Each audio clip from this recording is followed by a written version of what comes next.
Okay, let's build your framework. So let's talk about the structure of your negotiation. You want to focus on four things. One, outcomes. What are your desired outcomes for the negotiation?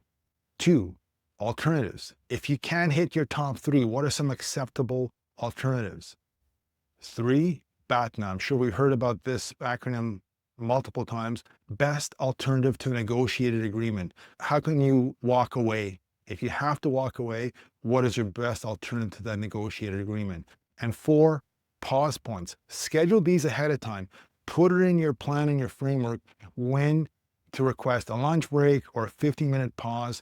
These will help you step away from the table, reassess instead of reacting. These elements give you boundaries.